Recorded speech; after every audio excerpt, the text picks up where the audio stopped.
I kept I kept dialing this number in the last 30 minutes since we saw it online. It's, it's a magic number, honestly. I'm surprised. I will introduce myself because I'm a journalist. Oh, okay. My name is Olu Phillips, Olu Phillips. and I work with Channels TV. You, I you work with work with, I work with Channels Television. oh, channels. Yes, sir. Okay, that's a reliable one. Okay, so I'm gonna be very straight about this. I mean, we've heard the things and seen the things that are trending on social media. I'm just gonna ask based on the things I saw in the last few days of coverage, and I'm gonna ask questions that are very direct, and I'll be pleased if you can provide us with answers to the utmost of your sincerity, sir. Tonight, first of all, there's been what has been described as a Black Tuesday owing to shootings, sporadic shootings, cases of fatality and injuries. First of all, what's your take on this when you heard this? I was shocked. I was amazed. Knowing fully well, I have the history of being an activist and an unrepentant protester in the past.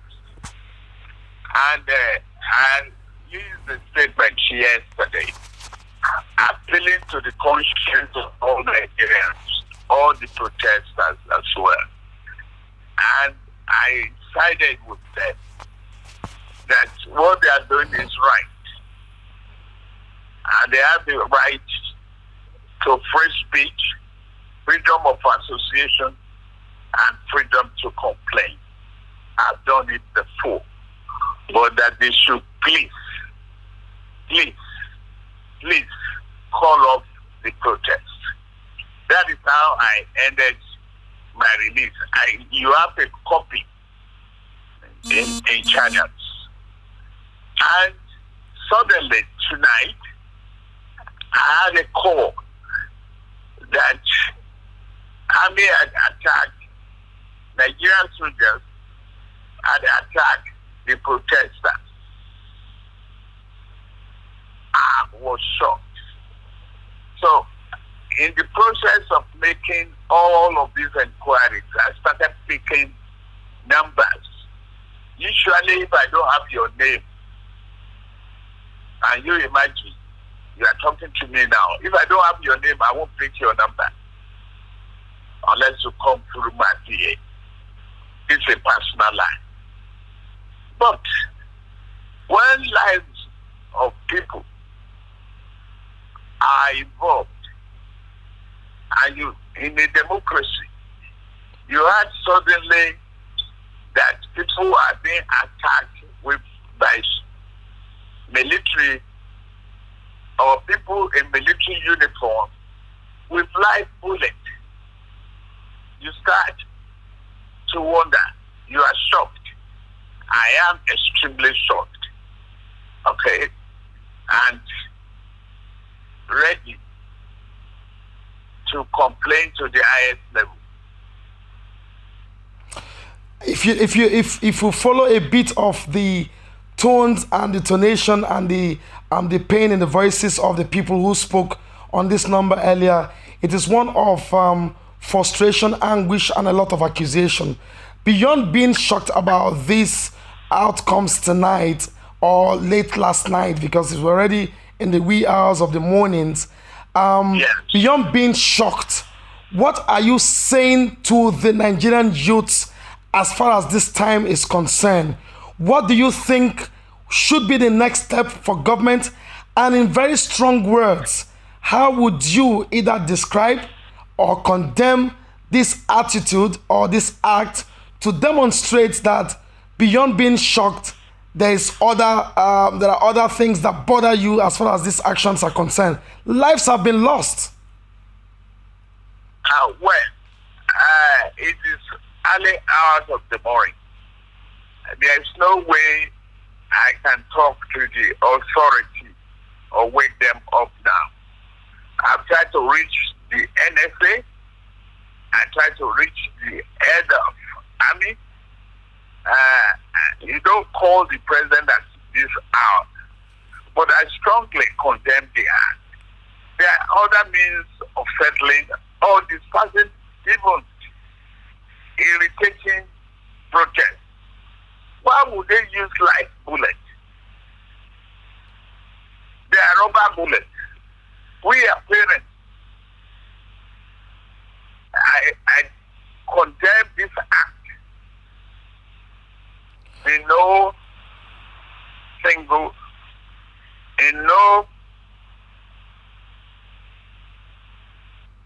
supporting manner. Let me take you. Yeah, sorry to jump in. Let me take you again on the frustration of many people.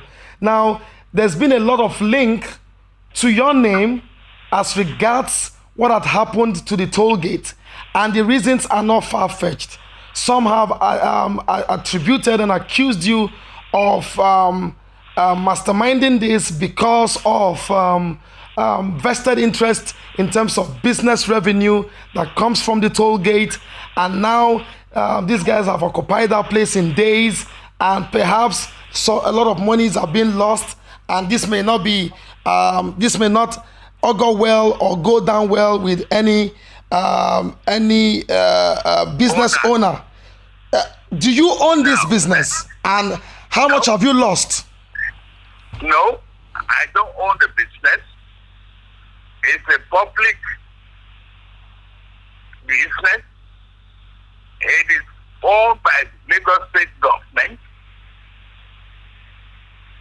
And the private owners, I don't even know.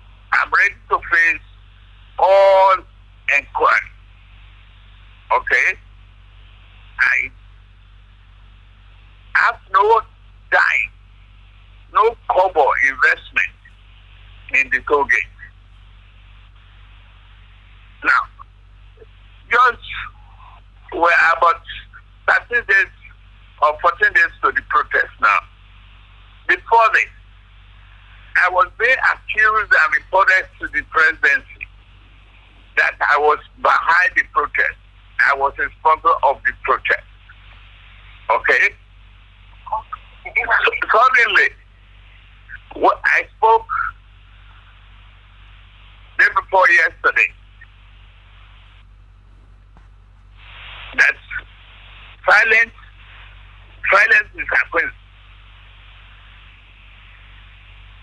It's tolerance of whatever is going on. I spoke against it, and I appealed to the youth. And I told the governor to please find means. And that is why he set up the Judicial Commission of Inquiry. The governor had gone to the home of one of the victims to even appeal to them. He has put 200 million naira together as part of, deposit for restitution and compensation for those affected. I will never be part of any carnage. I will never be part of that. Let me ask the you. Use of life, yes, go ahead. life ammunition. Yes. Is condemnable in totality. Let me ask you this straight again, as if the Nigerian youths are speaking. Did you, in any way, covertly or overtly, order or turn your eyes away, knowing directly or indirectly of this action that happened late last night, in any way, manner or means, order the shooting of innocent protesters waving Nigerian flag, sitting down in honor and in respect of the Nigerian flag, armless Nigerian youth? Did you, sir, do that? No. I said no, capital no, and several times no.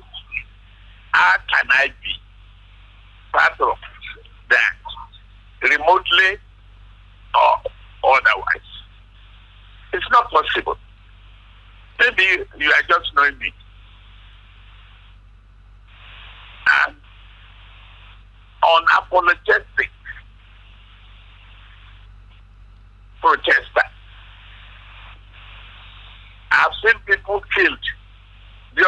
Abacha regime.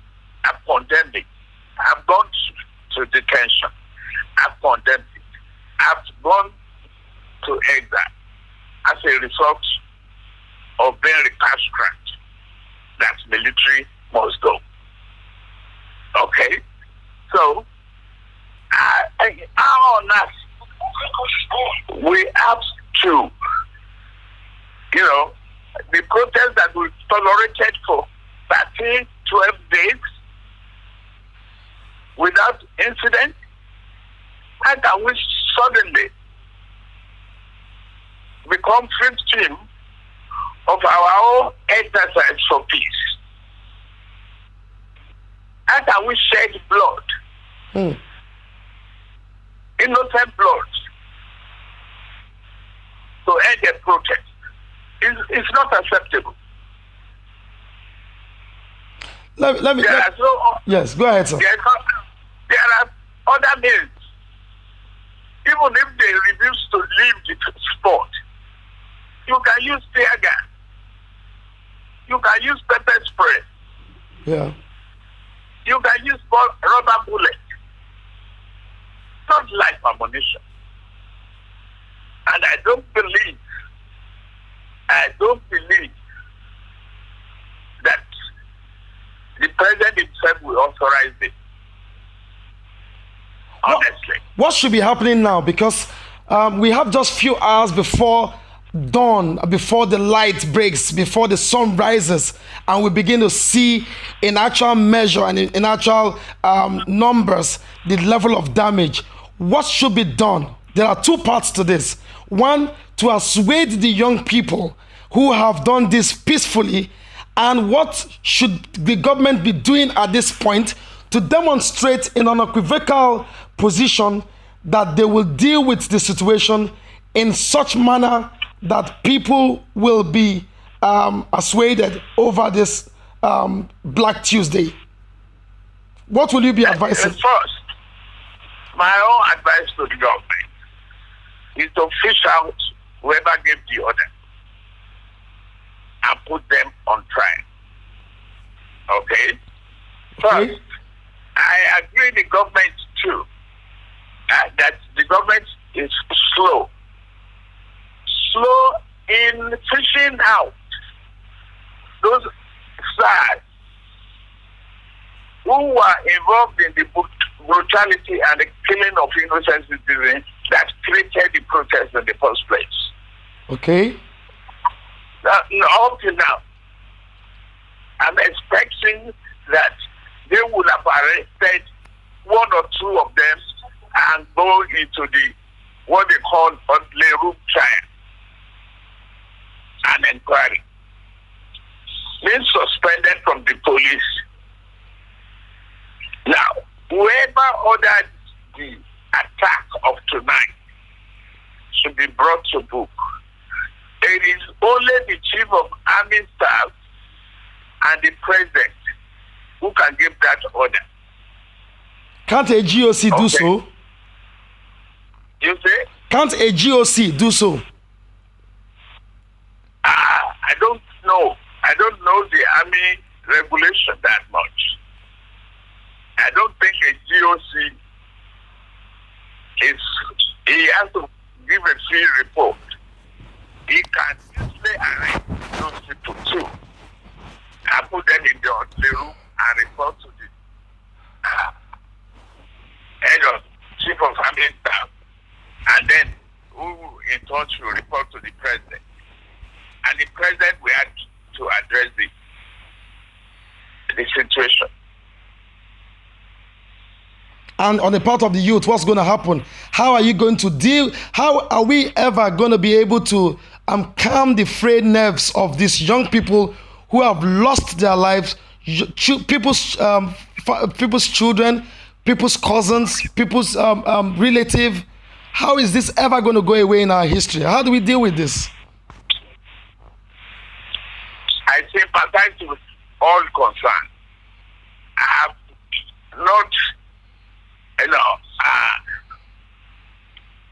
made any confirmation to the extent that there are casualties okay, has not been able to confirm. In fact, I've been trying to reach the governor. I will continue to try. I doubt if I will sleep till daybreak. Yeah, this number has to keep ringing. You can't even afford to switch it off, sir. I will probably switch it off. It is enunciating. It is troubling. I thought I could talk reasonably to some people, but if I've been accused wrongly of plotting against this government 3 weeks ago, then I spoke in support of the protest, and I vouched for the government that they will change and there will be reform. Reform is not quick and easy things in the police nor in the army. So, we the leaders, we've lost our sleep. We've lost our peace of mind. We just have to deal with it. Finally, sir, so that I don't take much of your time, if you were the governor of the state, for instance, today, or you are in the position to take very drastic decisions over what has happened some hours ago, what will you be doing, sir? Well, I may have to let go some people, fire them, and appeal to Nigerians. And set a commission of inquiry to check the reasons for anger. Now, equally address the question of employment and unemployment. Equally, look at the welfare of the police as well as that of the army. And reprimand and deal with the officers who gave the instruction, the order to kill innocent children. They are innocent. They are not criminals. But if they allow criminal elements to infiltrate them, well, there are so many other ways to treat it. There are many ways to skin a cat. Do you smell a conspiracy? You say? Do you smell conspiracy, sir? Yes. I do. I'm not even sure the Nigerian army. I'm not sure yet. If I am, you see all this ragtag uniform all over the country. I'm not sure how well the uniforms of the army are controlled. Okay? But that is not as critical as the life and the bloodshed that had occurred. I'm going to put you on the spot in few seconds and that will be my final take for this moment. Do you think this government have failed Nigerians and especially the young people with the demonstration of what we have seen some few hours ago? I won't pass that judgment now. Okay. I will not. That is why you heard that I was making all sorts of telephone calls. Okay. to explain to people, to educate them, to douse the tension. That's my limit of power. Okay? Yes, sir, I'm here. It's not because of any other interest. There's a limitation here. Absolutely. I can't command the 2 members of Nigerian Army. I can't. Except I can only control my own personal security guards. I cannot pass judgment on the president until I find out whether he gave the order or not. Nigerians will be waiting to see and hear the outcome of this call or this reach out to Mr. President, because that in itself will help, perhaps, I use those words advisedly, perhaps insulate or assuage frayed nerves over whether you had hands in this or not. So the days ahead will be interesting, because the things you would have to say to the president and the response you'll be given would really tell us what the true pictures are. I hope you will be available to respond to that as soon as you can reach Mr. President, because Nigerians and the international community will be waiting to hear that.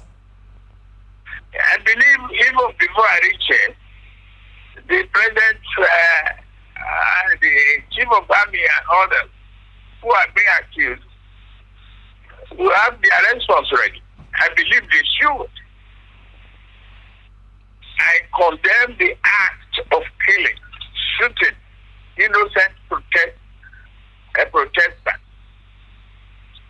I condemn it in its entirety. I must thank you very much for spending these 20 minutes responding to some of these very pressing questions. And I'm sure by the time we shoot it out there on our station, we'll be able to bring some clarity to the issues that are unfolding, which will continue to unfold in the days ahead. Thank you very much, sir, for taking this call, sir. You are welcome. Let's pray for our country. Let's build a united country. Let's pray for peace and harmony. God bless Nigeria. God bless you. Thank you, sir. Thank you very much for your time. Thank you. Yes, sir. Bye. Thank you. Yes, sir. Bye.